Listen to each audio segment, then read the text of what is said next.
the 98th percent. It was in the mid-20s to say you'd taken a lot of length out of this market. But what's interesting is that in that slight rebound we had in late March, you saw a lot of length get put back in. The other interesting thing is that despite the fact that you saw a plunge in AAII sentiment, you did not see that plunge in the equity allocations. So equity allocations were still a couple percentage point from all-time highs or multi-decade highs. So people said that they were bearish, but they weren't quite selling yet. I have a feeling when we run those numbers over the weekend and rerun them today, that they'll look a lot more bearish. You'll see positioning be closer to the single-digit percentile, and we'll look for those flush indicators as well to see what Steve was talking about, that indiscriminate selling. That's why we look at things to the like single-digit percentile, and we'll look for those because it gets you to the point where people are throwing the baby out with the bathwater, and that usually is a sign when correlations go to 1. That's a sign that a lot of the selling pressure is at least close to being over in the short term. It often happens too with capitulation by the retail investor. But the data that I saw today from JP Morgan suggests just the opposite, that yesterday, through the declines that we witnessed, that retail was buying and buying a lot because they, like so many of you and others who are watching this program, said maybe enough is enough, and I'm a longer term enough investor where maybe this is a good enough opportunity. Yes, and just before we start the conversation, I actually heard that today there's actually been dramatic retail selling. So that just reversed. Reversed in the past day. So I think that's a very interesting dynamic. Of course, you don't know how much further there is to go, but they were excited to buy on the dip yesterday, and today they're scared and really starting to sell. So I don't know how much further there would be to go, but retail is starting to get a little nervous. Okay, a lot of people are. A lot of people are. And on that note, just to wrap this up, I'll just read you what Lloyd Blankfein posted on social media earlier today in terms of people getting nervous, in terms of real people out there getting nervous, retail and otherwise. Quote, the switchboard at the White House must be burning up with governments trying to surrender in this trade war. Why not give them a chance? Make the 10% minimum tariff immediate, but defer the quote unquote reciprocal part 6 months. Take the win. The president said he'd make us tired of winning. I'm there now. I presume there are a lot of people out there who may feel the same watching their retirement accounts get just hammered over the last couple of days, and certainly this week. Everybody, thanks so much for being here. Avery, Malcolm, and Cameron, we'll see all of you soon. We are getting some news regarding TikTok, some more. There's been a lot this week. Eamon Javers, what do you know? Scott, we have a statement now from ByteDance, and this is potentially significant. Here's what ByteDance has to say about this ongoing conversation. They say ByteDance has been in discussion with the U.S. government regarding a potential solution for TikTok U.S. An agreement has not been executed. There are key matters to be resolved. Any agreement will be subject to approval under Chinese law. So a couple of thoughts there, Scott. One is potentially significant here that ByteDance is confirming that there are conversations going on here with the U.S. government and ByteDance. That's new as of today. They're also talking about a potential solution here. They're not using the word sale of TikTok U.S., so that's something to look at. Maybe bringing on more investors, more dilution, that sort of thing. We don't know what exactly that means. And also the last line of this statement here, Scott, I would flag for you. Any agreement will be subject to approval under Chinese law. That brings into play Xi Jinping, the Chinese leader, who will have a say here. And the question around the TikTok sale has been and remains, does Xi Jinping want to sell this, or does he feel that he's being bullied into a sale by Donald Trump? And will those interpersonal and geopolitical dynamics get in the way of a transaction here? Or is there some way the President of the United States can leverage these new tariffs in order to cut a deal with the Chinese government? All that's still TBD, but we do now have a confirmation that there are some discussions at least going on right now, Scott. I think those are the most important points to consider, too, is what ultimately does China decide to do, and how, if any way, does this play into this new dynamic of an escalating trade war, right? That's a real interesting card that could be played on both sides. Right. The question is, how much does China value having TikTok versus this ongoing escalation of a trade war? Do they value having TikTok more than, say, a lever to de-escalate in the trade war and give President Trump some kind of a win here so that the president then has a path to de-escalation. Maybe they do, or maybe they value TikTok and they don't want to be pushed into a deal that they feel is unfavorable to them. And they say, we're going to hold it and we're going to make the president eat the political pain of being the American president who shuts down TikTok and, reaps the wrath of the millions of TikTok users in the United States. It's very hard to suss out exactly where this one's going to land, Scott. Yeah, no shortage of potential buyers, as we've learned over the last 72 hours or so. Eamon, thanks for the update. You bet. Eamon Javers in Washington. Multiple companies reportedly delaying their IPOs now, including Chime and eToro. Leslie Picker is here with the very latest. Easy to see why. Yes, very easy to see why, Scott. And for a minute there in 2025, it seemed like we had a few dogged IPO candidates willing to brave the policy uncertainty and tap the public markets. But the last few days have really slammed that window shut, at least temporarily. I'm told Klarna and StubHub were set to launch their roadshows to market their deals to investors just next week. But of course, this massive sell-off and spike in volatility are huge headwinds for these companies to maximize pricing, and prospective investors are very much tied up in managing their own portfolios with little appetite to take roadshow meetings right now. Put together, this is either a speed bump or a red light on the road toward this capital markets revival that we've been hearing about. In the first quarter, U.S. IPOs were actually up by 43% in terms of combined offering size and 74% in terms of the number of listings. But M&A activity still pretty dormant, meaning investment banking revenue overall is expected to have declined in Q1 as bank earnings kick off a week from today. And that's just a piece of the banking story. Take a look at some of the recent performance. JP Morgan, Bank of America, Citigroup, sizable declines here, declines yesterday, as well as concerns that the trade war makes the recession more likely. Analysts say that even though banks are not directly impacted by tariffs, they could put a cloud over much of their client base, which can thwart loan growth and deal making and wealth management. And potentially later in the year, we could see some issues with credit quality. Scott. All right, Leslie, thank you very much for that. That's Leslie Picker. Now let's bring in Chris Toomey of Morgan Stanley Private Wealth Management. What are you telling your clients? Thank you for being here, by the way. Thanks for having me. What are you telling them? We're telling them this is why we've been so defensive. I think in our mind, we were really concerned about a lot of different issues that we think were going to push that PE multiple down. We saw this affect P, and we think we've seen kind of the first phase of this, right? We saw a situation where prices have come down. What's interesting is you're starting to see that kind of first level of group that would be affected by tariffs, and they've come down. Now we're really getting into that second level with regards to the knock-on effects of this. We've seen GDP growth starting to come down, inflation numbers picking up, consumer confidence coming down, CapEx is coming down. We're starting to enter into that earnings period. We're now concerned about that E part of the PE. What do you do when they say, but yeah, Chris, Trump likes the stock market. He's not going to tolerate this for that much longer. And oh, by the way, the Fed, I've always believed in the Fed put. It's worked for me every time. Why is it going to work now? I don't necessarily think the Fed put is going to be on the table for a little while. I think our concern is a lot of these actions are inflationary. And I think if you saw Powell's comments and you guys were just talking about that, I think he's still on hold. I think he's concerned with regards to what these actions are going to do with regards to inflation. A lot of the responses that companies can do in regards to dealing with these tariffs are going to increase prices, whether it's increasing prices to the underlying consumer or increasing prices with regards to how they manufacture these goods. And this idea of bringing manufacturing to the U.S. is great, but it's going to take time and it's very costly. What if I said, well, I can make the argument that it's deflationary? You're hurting demand. You're crushing the psyche of the American consumer, the American CEO, and the American investor. Rates are going down at a fairly rapid clip. Why isn't this going to end up being the other way? Because you're not going to see that economic activity pick up. You're not going to be in a situation where people are going to be wanting to buy goods. They're going to be wanting to hold on to things. So activity is going to come down. GDP is going to come down. Prices have to stay higher just because it costs more to produce them. So whether it's labor costs, whether it's actual costs of actually manufacturing them, all of those costs are going to stay higher, and it's going to reduce the ability for us to actually. Okay, so you're talking about stagflation.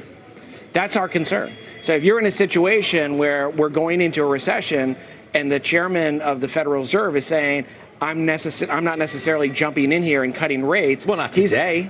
Yeah, but what's going to happen in the market for the next couple of weeks? In our mind, I think that still needs to be priced into the market. I still think you're in a situation where you now start having to move up the probability of recession. People are.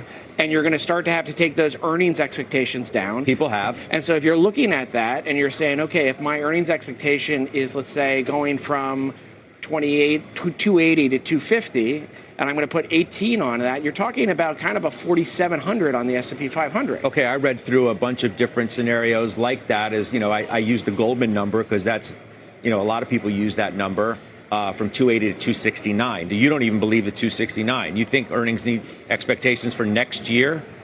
Yeah, are that dramatically high? Because from 269 from 280 to 250 is a big come down there. Yeah, so if you're at 280 and you come down to 250 and you apply an 18 times on that, and if you look at 26 and you move that back up to 280, you apply 20, that 4,700 becomes an interesting area. And that's also an area from a technical standpoint where the 200 week is basically going to be. So in our mind, yeah, you're looking at some opportunities right now where stocks have sold off that are down 20, in some cases 30, 40, 50%, that are starting to look very attractive. But we're also starting to see those knock-on effects. You're talking about Mag 7. Mm-hmm. Yeah, these stocks are down dramatically, but what do you think is going to happen over the weekend? Where do you think Europe is going to come back like China did with regards to their tariffs? They're going to focus in on those Mag 7 companies, right? And those Mag 7 companies, while the S&P 500, 40% of the revenues come from overseas, the Mag 7, it's over 50%. So you could see downward pressure just because there's such a huge part of the market. Okay, another client calls you and says, yeah, I hear you.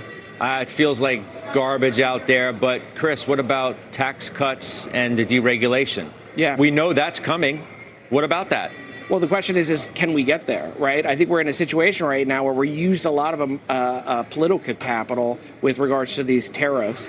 The question is how well are we going to be able to get there if you've got a lot of congressmen in districts that have a lot of angry constituents with regards to the tariffs and say, before we start talking about tax cuts for the rich, let's start focusing in on jobs and getting these things going, because you're going to start to see companies in these earnings reports talk about hiring and talking about future projects, and they're going to be a lot more uncertainty about that, just like they are in the market right now. Yeah, but I mean, the alternative is telling your constituents that, well, we're not renewing the tax cuts, so your tax rates are going to go up as you're already dealing with the ramifications of the tariffs. That doesn't sound very tenable in my mind. No, I think we're in a situation where that was what everybody was expecting, right? And we talked about sequencing. What's going to come first? Is it going to be the tax cuts? Is it going to be the deregulation, M&A activity, all of these other things? But you're in a situation right now where consumer confidence has come down so much. Like, unless we deal with the tariffs, I don't know how you focus in on these tax cuts. Well, you expected the tax cuts and the other stuff to happen sooner, to happen first? I expected them to be doing not necessarily as much as they were doing with regards to these tariffs. I think I think the market's expectation was that they were going to be a lot more thoughtful and strategic with regards to how they were going to implement these things. But they put out a bunch of Greek symbols, Chris. Greek symbols. Yeah, to justify whatever their numbers were and wherever they, wherever they pulled them from. Okay, I must have missed that. But I think the fact of the matter is you can look at the activity in the market, and the market didn't expect this. Otherwise, there's no question about that. There's no question about that. But to some degree, nor does the market necessarily expect that they are going to remain at these levels in terms of the tariffs. I don't necessarily think the tariffs are ever going away, but the notion that you're going to stay at the highest of the high levels, you believe that? So let's take a step back. Let's look at one of the greatest bull markets of history, driven by two main factors: the increase in globalization and the advances with regards to technology. If we're taking that idea around economies of scale within globalization. I forgot one thing, but I'll let you finish. We're talking about demographics? No, I'm talking about the tremendous injection of liquidity into the markets by the Federal Reserve. Right, which is becoming another problem, right? Because we're looking at the Treasury issuance in 2026, which is why people think rates have to come down. But the fact of the matter is that you take that away, right? You have to start thinking, what are my return return expectations for equities and risk assets in this environment, it's not necessarily a relative game between US, Europe, and Asia. This is really a situation where you have to start ratcheting that down if we don't have those economies of scale. Let me ask you lastly before I let you go. I'm reasonably certain that the advisors at Morgan Stanley Private Wealth on Inauguration Day, certainly on election night, and Inauguration Day did not expect this. Did not expect this. And many were telling their clients, because they were believing it themselves, that this is going to be good for the markets because Donald Trump cares about the markets and the economy. They're going to put their arms around business in a way that other administrations allegedly have not. You're going to have a much more robust deal-making environment. How much have you had to reset your own expectations from what you thought to what you have? I think this is a key point. When you're looking at a client situation, you have to understand these are things that could happen. And so sizing that equity exposure, sizing that risk in a client's portfolio is critically important so that in situations like this, when the market sells off, these are opportunities that you can take advantage of, right? And so if you are overextended with regards to Mag 7 and you're not diversified, you're not going to be able to take advantage of it. So no one knows what's going to happen as much as you get smart guys on the show. But the fact of the matter is you have to look at the probabilities and protect that capital because it's so painful when you lose it like these markets. Thanks for being here on a really big market time for all of us. Thank you. Chris Toomey, Morgan Stanley Private Wealth, as we said.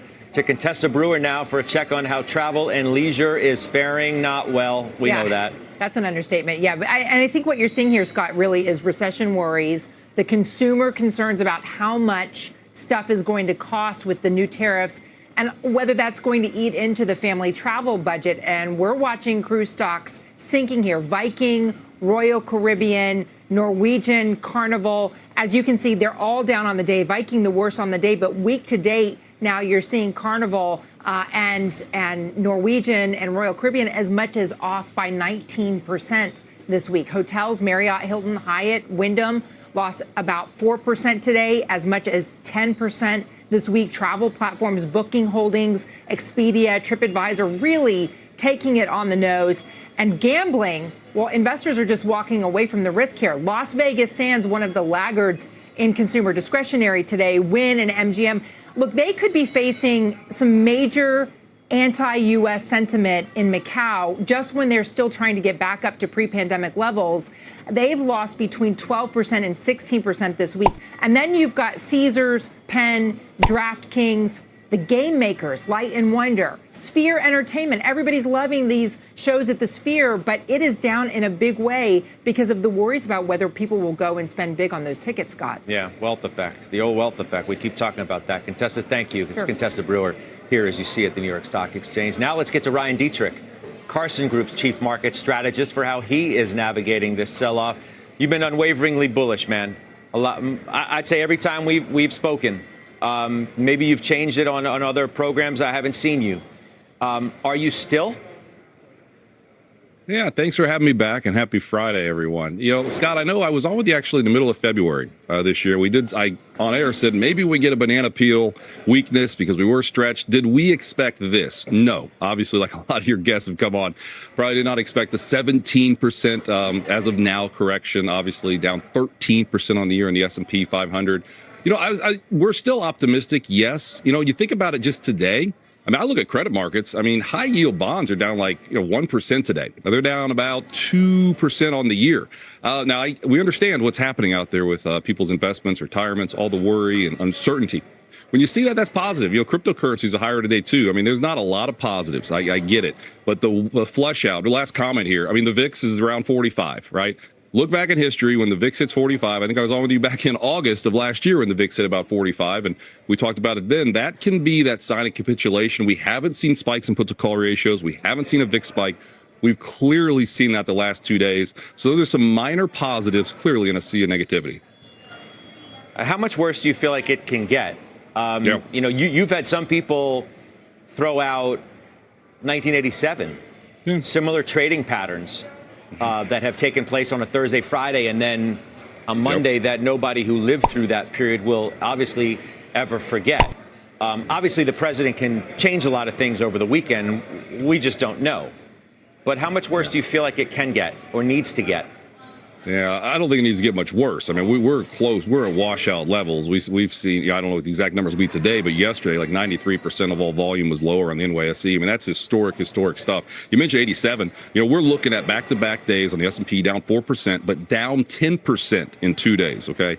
You got 87 in there, 2008 in there, 2020, and 1940, and maybe these last 2 days. So that kind of tells you how bad things have been here. But at the same time, one of the things we've been preaching to our Carson advisors is why you want to be diversified. And I know it sounds kind of boring to say this, but the treasuries are up 6% this year, right? Gold, as we know, is up 12%. Most global markets are higher. I know they're down a lot today.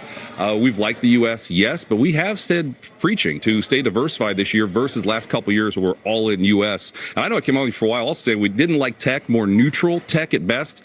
And now we kind of see why that is. Low volatility is still up on the year. I mean, low volatility is an area we have liked. There are some pockets out there that have held up well. We still think low volatility, some treasury, some gold. And honestly, listen, what's the old saying, right? Stock market's the only place things go on sale and everyone runs out of the store screaming. I mean, there are some really good sales. Doesn't mean we're at the lows, but when we look back in 6 months with the VIX at 45, we really do think it's probably going to be an opportunity for investors out there. Let me ask you this. Everybody says, well, be diversified. Diversification is the key. I mean, it's easy to say. It's harder to describe. Yeah. What does that mean? 60-40 is diversified or whatever the breakdown is. Am I supposed to be like underweight U.S. stocks through this period and have a much higher weighting to either bonds, cash, or whatever else? Well, like 60-40 is considered the Bible for diversified. I can tell you our tactical models, we're close to about 74% equities here. So the rest is that other part. We've got about 4% gold. We've got some treasuries in there. We actually have some managed futures, right? Because we don't think inflation is going to be a problem. And you've had some great discussions about inflation with guests today. We still don't think inflation will be a problem. But if it is, those managed futures will help you. And in that bucket of about 75%, we've got about 20% international, very little EM, and the rest is U.S. I mean, we still think U.S. is going to do okay from where we are now. But trust me, being overweight equities the last 2 days has not been fun. But again, those bonds and gold have helped you sleep a little bit at night. And we still are optimistic that, I guess the answer to your question where you said how low can we go? I mean, listen, the bear market's only, a couple percent away. I mean, that very well could happen here. But that doesn't mean that's some phony baloney textbook definition that says, okay, right, now we're down in a bear market. Yeah. I could read you, I don't know, 200 stocks out of the S&P 500 that have been in a bear market and are now deeper into a bear market. So a lot of the market has already gone there, which is part of the point about why the destruction has been so dramatic, because so many stocks have already been in that rate. I have so many of them on my screen right now. This is a bear market for the most part. No, you're right. And again, a lot of that is obviously Mag 7, communication services, consumer discretionary. We get it. There were some other groups that were up on the year until the last 2 days. But again, that's kind of where, again, I know, like you said, preaching the same thing here, but from that diversified point of view, if you have some bonds in some areas, it's not quite as bad. I mean, 22, let's be honest, 22 stocks down 25%. Bonds had their worst year in history. At least bonds are acting like bonds, getting that diversification. We say diversify your diversifiers. Bonds and gold are acting like that. Although gold down today because everybody's got to sell some of the winners, but it's still not down as much as the overall market. One other thing, small cap and mid caps, I know they've been just annihilated. They are doing a little bit better today. You got cryptocurrencies up today. So there are some little clues out there, as bad as this has been, that, maybe there's some type of positive in the sea of negativity. A little bit better. I mean, the Russell's down 4% today. It's down 10% on the week. Right. No, you're right. I'm just talking about today. And one more thing on this. If you look at intraday, we're getting real cute here. But if you look at intraday on high yield bonds, they made their low earlier this morning, right? Stocks broke their lows in this afternoon. High yield bonds have not. So again, I really like to follow those high yield bonds, and they all in all are truly, I think, hanging in there way better. I mean, high yield bonds are down 2.5% on the year, right? Stock market, we know what it's doing, down 13. And like you said, a lot of other stuff in bear markets are down 20. That's surprising to me. And maybe that's one bit of potential good news that the credit markets are not totally freaking out right now, that says this will spiral into a 35% potential bear market. Maybe we can, bottom sooner, much sooner than that, in our opinion. Yeah. I mean, you have the prospects, judging by where the market's moving with less than 10 minutes to go, that you could get an ugly or even so close. Ryan, thanks. I'm going to let you run. Thanks for being here, Ryan Dietrich, joining us. Let's get back now to Christina Partsenevelos for a look at the key stocks that she's watching. Which ones now?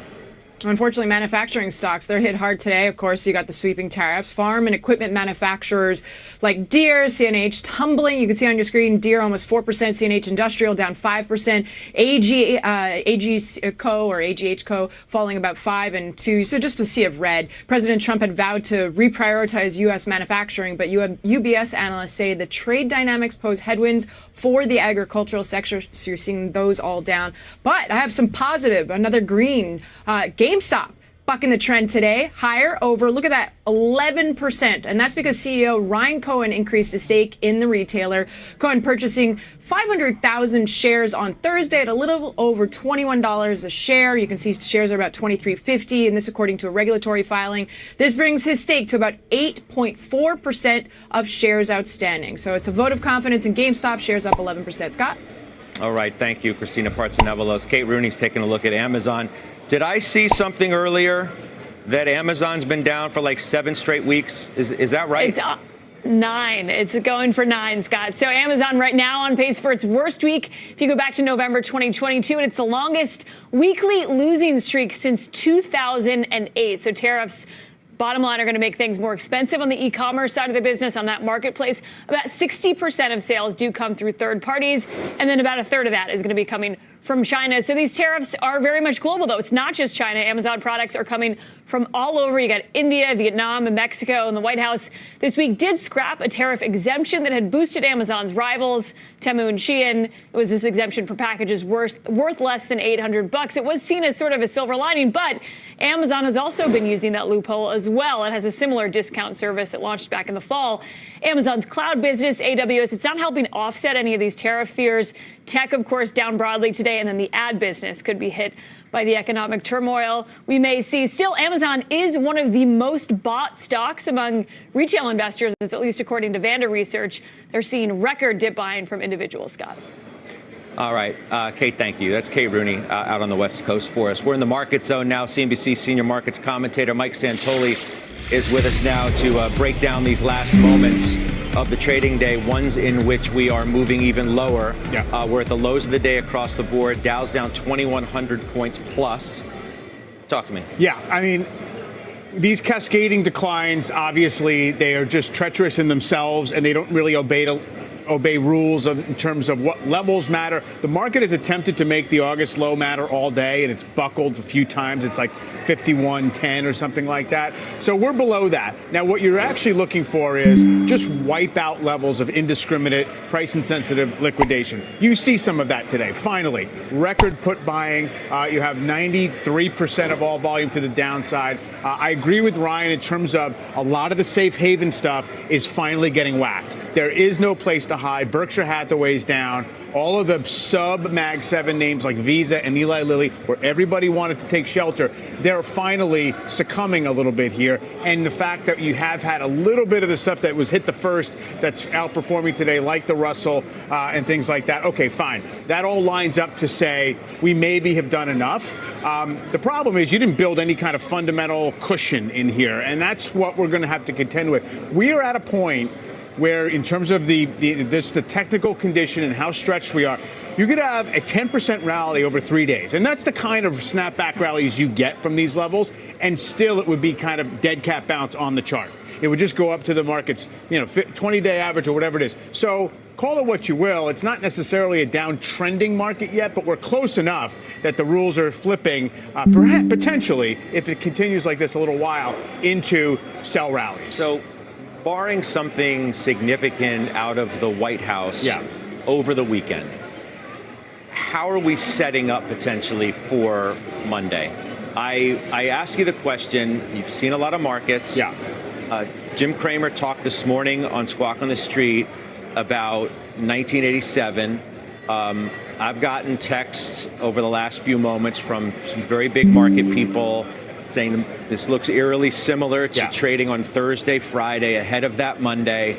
What can you tell us as you're thinking about big picture the markets from the prism of all of these that you've seen? As a general matter, Friday, Monday dynamics are, there used to be this adage that markets don't bottom on Fridays. And that crashes happen from oversold levels. They don't happen in overbought markets. Now, that's just your general tendencies over the decades of when bad stuff happens. And that Mondays, if nothing else, often you kind of have to test what happened on Friday and you have to see if there was anything real there. All that being said, that's the exception, not the rule. I mean, we usually don't, have these accelerating, crash-like declines when we get a deeply oversold market. So I think you have to keep multiple things in your mind at the same time, which is don't ever expect to, if things start to look tactically more favorable because a lot of bad news is priced in and because nobody's expecting a great headline out of the White House, you can bounce any time, but don't expect that you're going to catch the absolute low in all this stuff. When you do have these crash-like markets, they don't stay at the low for long. You just never know where it is. And so a lot of times you have to have that complete surrender. And I don't know that we're there. I've been pointing this out for a little while. Maybe I haven't emphasized it enough. But the market, in every increment, tried to be really cute about saying, now we can buy it and play for a rally. That was the exact 10% decline in the initial correction. That was the filling of the supposed gap last week. That was, even today, going to the August low. Yesterday it was 5,400, which was the September. So it's understandable that the market wants to say, we're almost there, we're almost there. Almost all day we sat at a 40 VIX. Didn't want to go above until it did. Jim's point this morning wasn't that this is or will be. It was more like, look, here's what happened then. That's right. The kind of trading you have and the feeling of the thin ice, my words, not his, that we're on right now, and that the administration needs to figure out a way to get us onto some more stable ground because you can go through thin ice at any moment and you just don't know. No, that's very true. And again, it's one of those things where you have to be cognizant of the possibility that bad can get worse and worse can get terrible.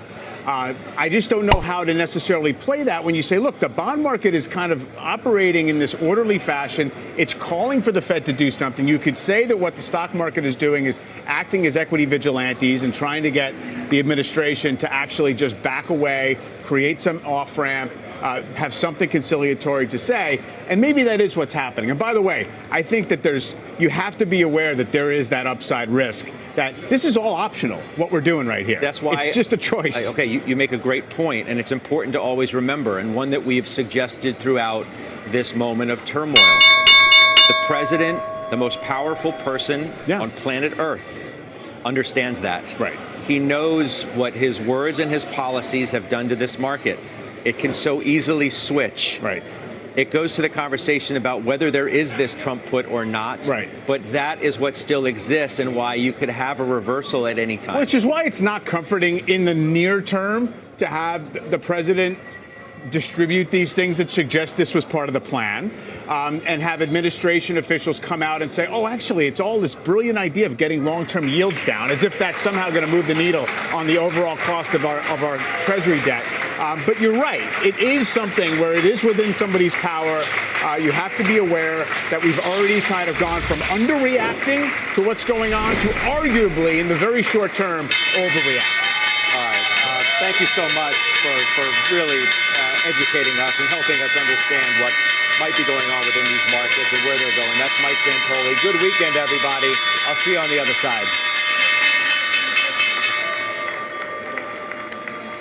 Stocks falling off a cliff for a second straight session and closing right about at the lows. All the major averages off 5.5% to 6%, with the NASDAQ closing in bear market territory. S&P 500 wiping out more than $4 trillion in value in 2 days. Crude sinking to 2021 lows, and the 10-year yield dipping below 4%. That is the scorecard on Wall Street, but winners stay late.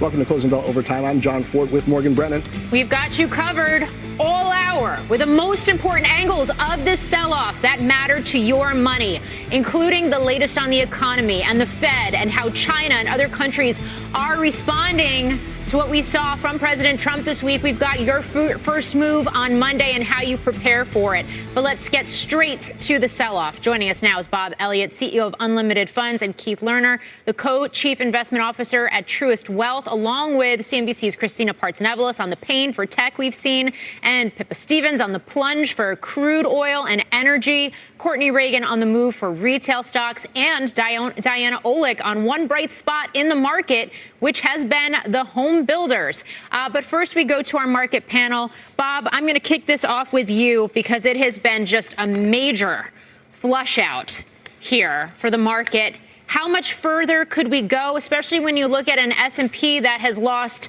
so much value here, 9% this week now, but is still arguably trading at multiples higher than what you'd expect with recession, despite what we're seeing in the bond market with the 10-year Treasury yield falling below 4%? Yeah, when you scan across the markets right now, obviously the short-term market moves feel extremely large, and they are with any broader context. But the levels matter in terms of where we are in this market. And with PE still at 19 and bond yields still at 4%, none of this pricing looks like pricing in the sort of recession that would come if these tariffs remain in place for an extended period of time. And the reason why that is that basically everybody is betting on the fact that the new administration will roll back these tariffs in short order. If that doesn't happen, it means two things. One, a lot more pain for the U.S. economy and the consumer. And second, escalating retaliatory efforts abroad, kicking off a global trade war. And if that happens, the moves that we've seen so far will look pretty modest in comparison to the wreckage that will come if those tariff policies persist. Keith, what do you think about this market right now, especially given the fact that we did have a better than expected jobs report this morning, but investors seem to be looking through that. We had commentary from Fed Chair Powell in the middle of the day that, continues to lean hawkish, and a number of other Fed officials as well. And then, of course, we continue to get these headlines, not only from Washington with the Trump administration and the back and forth with other countries, but also in terms of Congress and lawmakers and the fiscal part of this as things like tax policy begin to take shape, and perhaps maybe not as stimulative based on what we're getting in reports as had been previously expected. Yeah, well, you just raised a lot of different points and a lot of things that this market is contending with. So our view is this, back in February when we were closer to the highs, we downgraded stocks because there was a lot of complacency, and our work was suggesting there wasn't a lot of bad news priced in ahead of all this event risk. At least on a short-term basis, we're still more neutral in our overall view, but we're telling our clients we would not be selling here today because at least the market is, at least on a short-term basis, starting to price in some of these uncertainties that you just raised. So we're down 17% from an all-time high. The typical recession is down around 24%. So effectively, you're pricing in about a 60% recession probability already. At the same time, you are seeing some things get a bit stretched. You're seeing, as mentioned earlier, put the call ratio spike, the VIX spike. I'm not saying this is the end, and I think we have a long slog ahead of us. But on a short-term basis, I think yes, there's risk of more downside, but you're also at a point where a little bit of good news could go a long way as far as any type of movement on the tariffs at all. Again, longer term, I think this is going to take some time. But again, after two big down days, at least the risk reward is a little bit more favorable than it had been when nothing was being priced into this market. Yeah, we had a little bit of good news trying to break through today, but got faded each time. I want to talk the nature of this sell-off, Bob. For those tempted to buy the dip, and retail investors have been, as dramatic as the sell-offs have been the last couple sessions, I hesitate to call it panic selling. The VIX did spike to, I think, 45 at today's highs, roughly, above the yen carry trade levels of last August. But does this strike you as overdone in the nature of it, or rational based on the facts on the ground? In the grand scheme of things, the sell-off that we've had, while large in size, has actually been pretty orderly in terms of seeing, broad-based intermarket action working largely as you'd expect. For instance, a good indication is the fact that we're continuing to see bond yields fall in response to equity market weakness. That's a sign that, the market is moving to price in a weaker growth environment rather than creating a broad forced deleveraging. I think the main question in terms of what is holding up the equity market is whether the buy the dip trade and the vol sellers, which have been so prominent in this market for the last couple of years, are they going to start to capitulate? And as you highlighted, Data that was out from yesterday suggested some of the biggest buying by retail investors into the sell-off. If those folks evaporate and we have institutional money and hedge fund money that is already scaled back and is hesitant to come in until there's much more value in the market, that risks creating a significant air pocket between where we are today and where we'll get those value-based buyers coming into the market. Now, Keith, as investors look at their portfolios, kind of survey the damage over the weekend, think about what to do next week. We've talked policy, we've talked macro a bit. I want to go more micro, talk about earnings, because we're going to start to get bank earnings toward the end of next week. As you mentioned, 44 days ago, we were near 6150 in the S&P record highs. We're down about 17% from there. But what happens to guidance from here, and perhaps the calculation on earnings per share for the rest of 2025 based on that? At some point, perhaps even during this earnings season, do we have to start pulling in those estimates? Does that affect valuation calculations?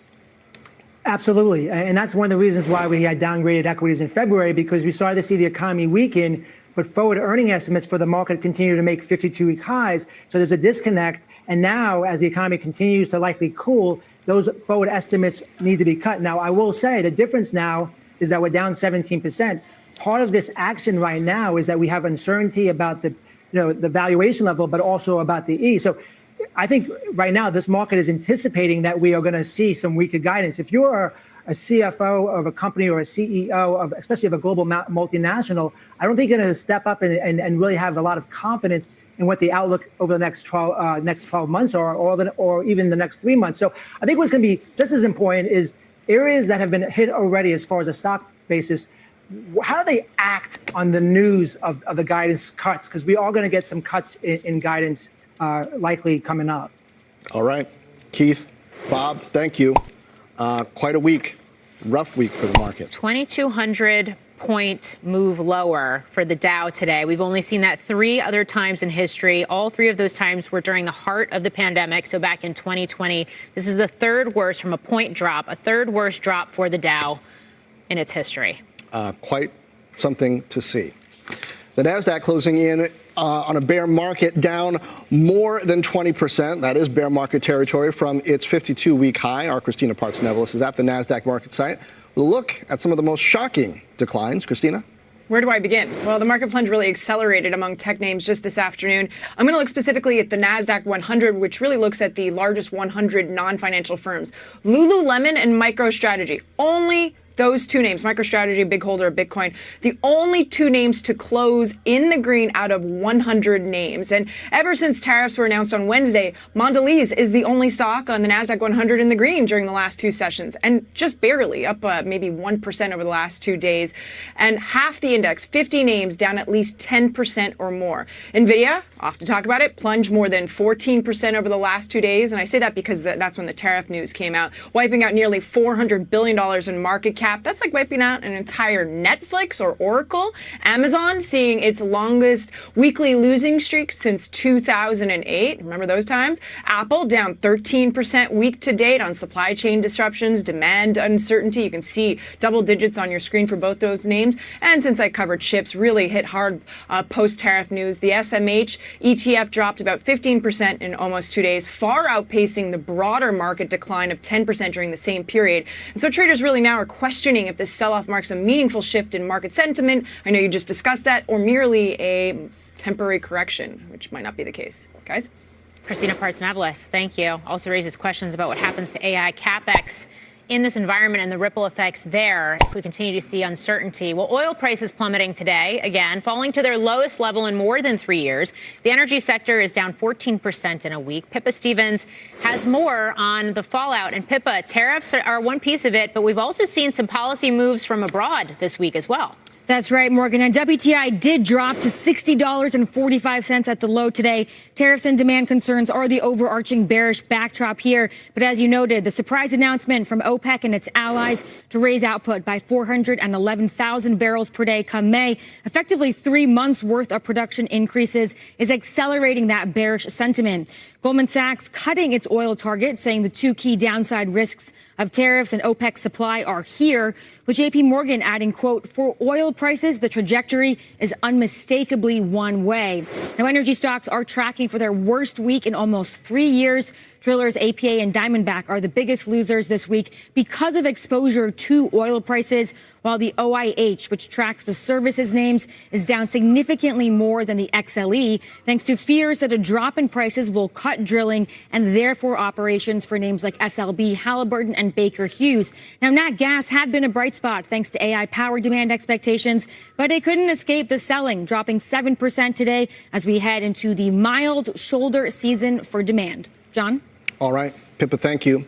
Now let's get to Courtney Reagan for a look at the moves for retail stocks. Court. Hi, John. So the XRT down just over 1% kind of feels like a relief rally, really, after Thursday's rout. I mean, there were a number of positive discretionary retail stocks on the session, some moving higher on the possibility of potential negotiations with Vietnam to lower the newly announced tariffs, or that Southeast Asian countries may also deploy some strategies to ease production pressure for the manufacturers there. Now, Victoria's Secret, as an example, shed 18% of its value on Thursday, but actually finished the day up by about 14%, down about 7.5% only for the week. But actually, after those 2 days, not so bad. Similar action with shares in other apparel names like Abercrombie, Gap, Kohl's. U.S. imports about 19% of its apparel sold here from Vietnam, so just slightly behind Chinese apparel imports. Vietnam is the largest country of import for footwear at 34%. So if those tariffs I mentioned are lowered, that does benefit shoemakers like Nike,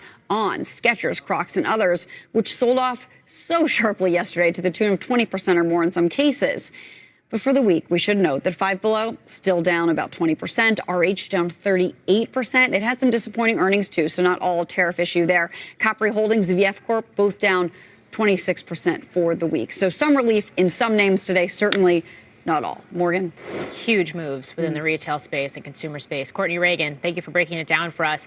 Let's now get to Diana Olick with a look at the outperformance in home builders as rates have also fallen this week. Diana?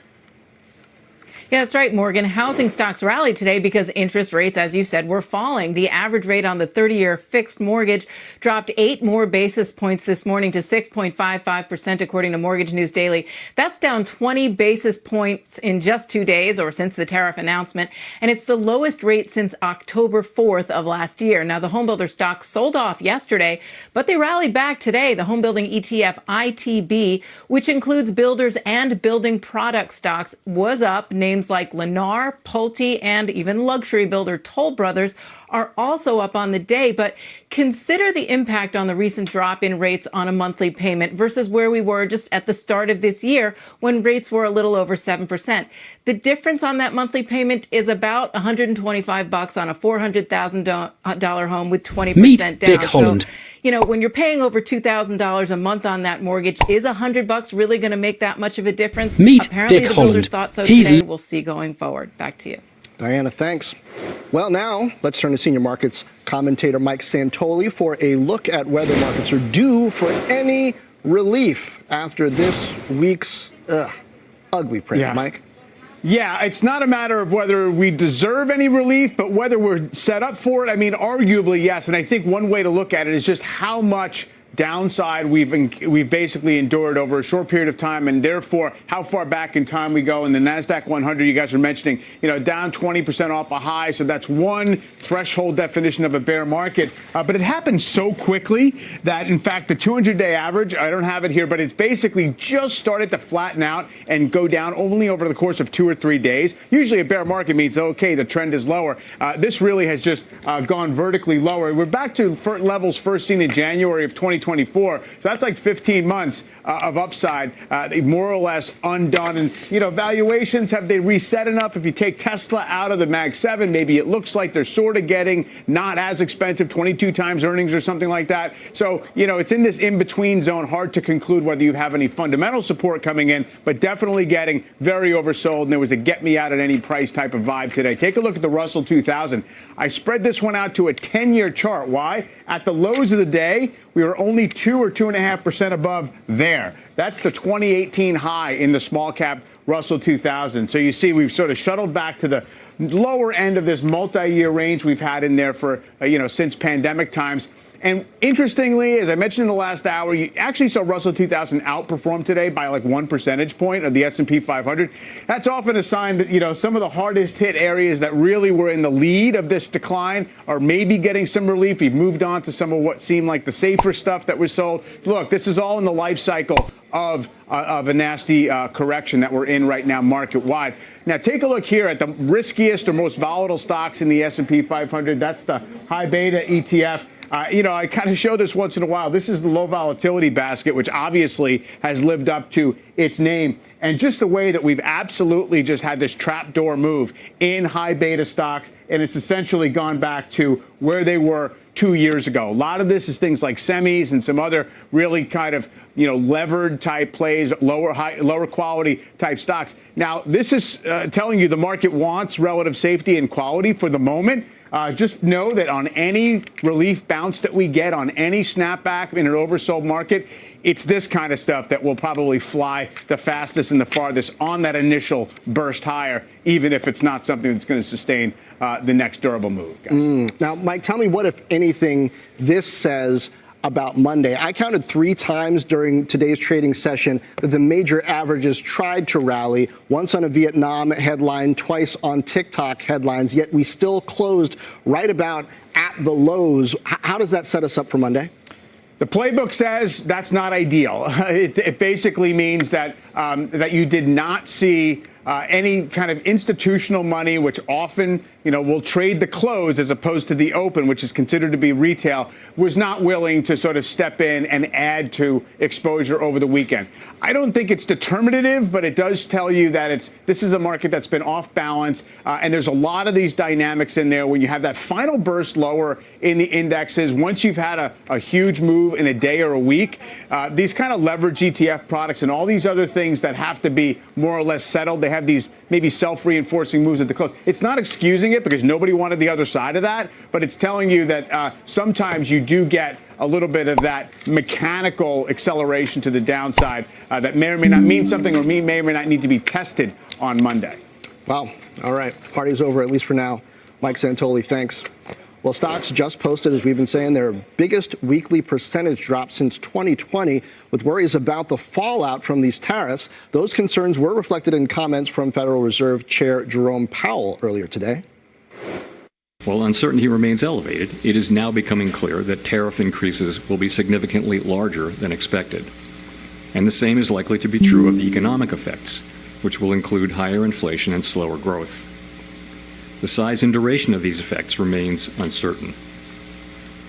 While tariffs are highly likely to generate at least a temporary rise in inflation, it's also possible that the effects could be more persistent. Joining us now, Paul McCulley is former chief economist at PIMCO. Paul, welcome. Jobs report was strong, tariffs bigger than expected. What's the scenario where the Fed cuts more than 3 times this year, given that? What has to weaken or improve? What's the scenario? Obviously, 3 or more, particularly more, would be that we move into a recession, and then I don't know what the right number is. But I thought that was a great clip that you played from Chair Powell. And essentially what he told us is we've moved from a soft landing very quickly into a stagflationary purgatory. And it was really triggered everything by Wednesday and the tariffs, which are truly noxious in the standpoint they push the Fed away from both sides of its mandate. They don't know how much each way, but they know that it's more than they thought before Wednesday. So Mr. Powell was quite negative, I think, in being definitive about the fact that the stag is going to be worse and the inflation is going to be worse as well. But he was very agnostic of how this purgatory ends, in part because it's not his job to forecast that, but more important, he doesn't actually know. And therefore, he's going to sit there and let the information come in and tell us how nasty it is. And the bottom line is that he's not going to be preemptive. When we were in the soft landing era, you could think in terms of the Fed seeing nasty stuff on the horizon and trying to head it off. We're not in that world anymore. They're not going to be preemptive. They're going to want to see the data, and they will respond on the easing side if it looks like purgatory is going to morph into hell. But they don't know yet, and they're not going to do anything immediately. Well, give me your wide-angle lens now, if you will, Paul. What country in the world, maybe what region, what market is the least likely to get damaged over the next 3 to 5 years? Where should investors look? Wow. Obviously, something besides China, and I would tend to think more in terms of Europe, even though they're caught up in the overall tariff war. Because one big thing that happened before all this tariff stuff stopped is that Europe, led by Germany in reaction to their geopolitical issues, has declared that they're more willing to use fiscal policy than, quite frankly, I ever thought that Germany be willing to do. So when we think in terms of the trade war, it will tend to be with the developing countries, and that's going to be messy. But from the standpoint of a positive surprise going forward, is I think we could have a lot more homegrown growth in Europe as Europe effectively gets engaged with deficit-funded infrastructure and military spending. So I'm not table-pounding about this, but I lean more towards Europe as opposed to Asia, which has a mercantile history. Paul, I'm going to ask what is maybe a very basic question here, but given the fact that the market, particularly the bond market, Fed funds futures market, with all the rate cuts that are now being priced in there, is pricing in a very real possibility of a recession here. Can you see a sustained spike in inflation with the implementation of these tariffs if consumption is falling and we do go into a recession? At some point, does that inflation come off because Americans just aren't buying stuff? I'm with you 100%, Morgan, in that if you go into a recession, it is definitionally deflationary. The issue is deflationary from what level? So your tariffs effectively give you a one-time jump in the price level, which looks like nasty inflation as you're going up. But once you've absorbed the one-time hit, if you have a recession, in part because the one-time hit has eroded real purchasing power of consumers, then it doesn't stick and you actually get a disinflationary, deflationary bias on the other side. So you can actually paint a good scenario on the other side. But between here and there is truly noxious. So, Paul, it brings me back to something you just said before. What would it take to go from purgatory for the Fed to, I think the word you used was hell? Because there's a lot of focus right now on what happens next with these tariffs. We've gotten a lot of commentary from the administration, some of it, including right here on Overtime yesterday, contradictory. There's a lot of focus now on Congress and whether Congress potentially starts to ruminate enough and get upset enough to step in. Whether tariffs get challenged on the court side, too, and potentially go away that way. But putting all of that aside, it almost seems like, to me, the real face-off here, potentially, over the next couple of weeks and next couple of months, is really going to be between President Trump and Fed Chair Powell.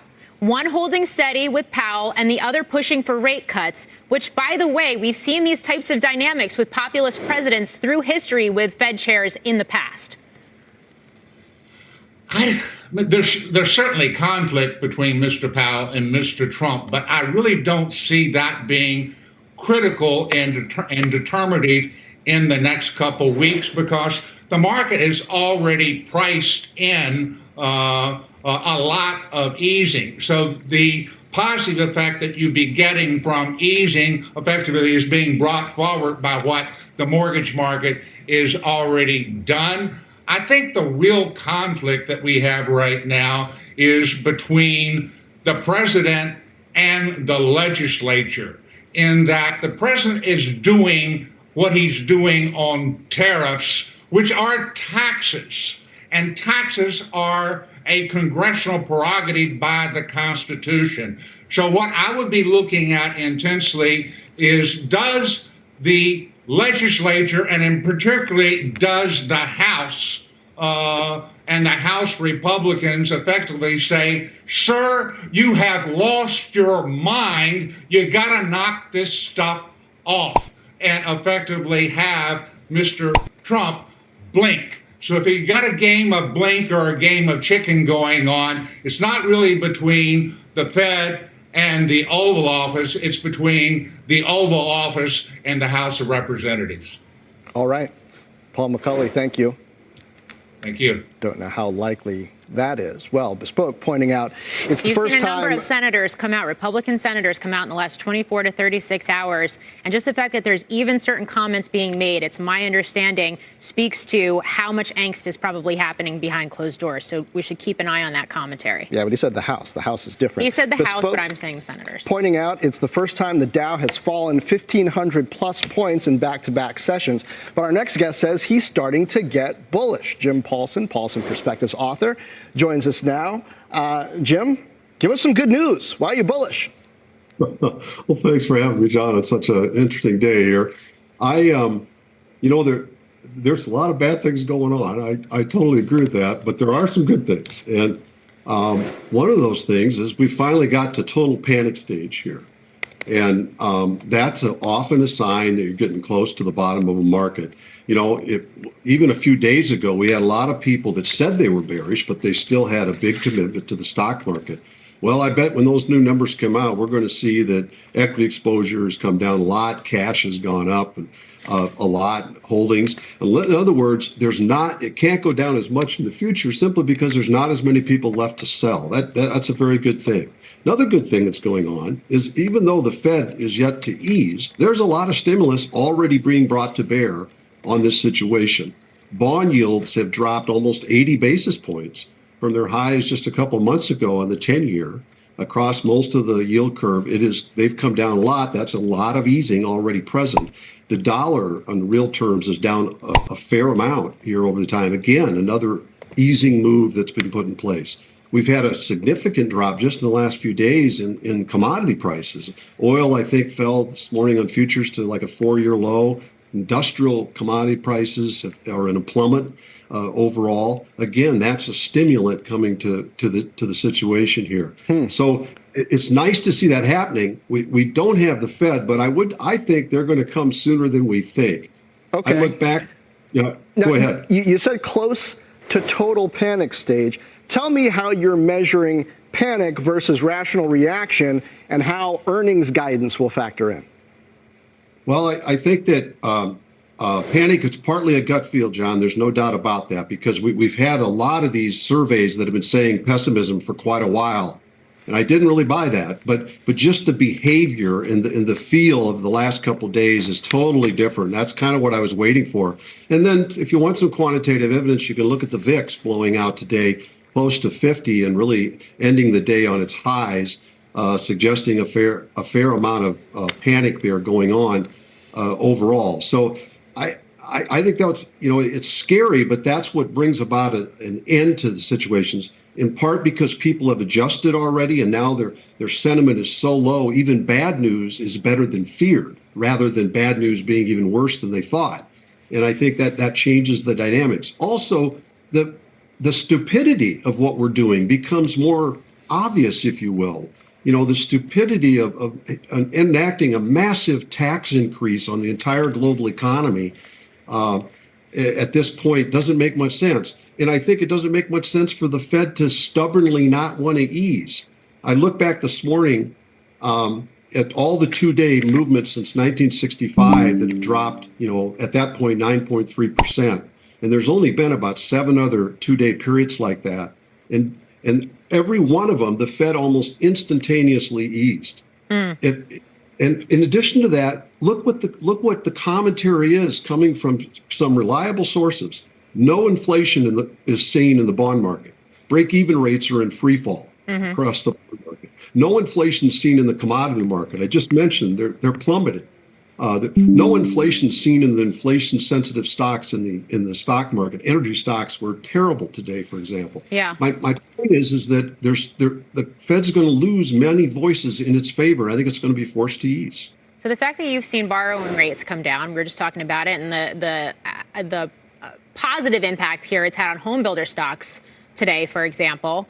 So the fact that borrowing rates are coming down, the fact that crude oil has come off to multi-year lows now, the fact that the dollar has weakened, and I realize we can debate why it's happening, but you're making the point, I'm just going to put a pointed angle on it here, that this is deflationary right now, and that those moves in of themselves are stimulative. Is that the way to think about this? Yes, they're absolutely, all those moves are stimulative. If you think about it, you drop commodity prices. What are we worried about? What about prices going up? What's happening? Prices are coming down. I think this idea, the biggest fallacy in the public discussion, in my view, is somehow that tariffs are inflationary. I think that's nonsense. Tariffs, the Smoot-Hawley bill was passed in 1930 and led to the Great Depression. It was a deflationary event. If you put on these tariffs, they're going to slow the economy down and bring inflation down on so many other products, much more than the rise on specific tariff-related products. And so I just think, and that's what all the financial markets in unison at this moment are telling you loudly, is that the deflationary event needs assistance. Jim Paulson, thank you for joining us. Thank you. Don't miss the CNBC special report on this market sell-off. That's going to be Sunday at 7 p.m. Eastern as we get you set up for a new week of trading. We have a new alert on obesity drugs. Angelica Peebles has the details. Angelica. Hey, Morgan. So we just got word from CMS that it is going to drop the Biden administration's plan to allow Medicare to cover obesity drugs. That would have included Lilly Zepbound and Novo Nordisk Wegovy, semaglutide, as many people know it as. And so this is, of course, a big deal. Those companies had been hoping that the Trump administration would go ahead and implement this rule that would have allowed Medicare to cover these drugs, because right now Medicare cannot. So if you are covered by Medicare, you're a senior, you cannot get these drugs. You can get them if you have diabetes, but not for obesity. You can take a look. Shares of Novo and Lilly both down about 1% or so. So not a huge deal at this moment. At least the market's not taking it as such, but still not great news for them. Morgan. All right, Angelica Peebles, thanks for bringing that to us. Well, today's plunge gaining steam in early pre-market hours after China slapped retaliatory tariffs of 34% on all U.S. goods imported into the country. On the other end of the spectrum, President Trump posting on Truth Social that he, quote, had a very productive call with a leader of Vietnam, boosting shares of retailers like Nike and Lululemon that have big supply chain footprints in that country. Other countries that have sought a diplomatic tone include Sri Lanka and Israel, according to Reuters reports. Let's bring in Megan Casella for more on the global response and what the White House is saying. Megan.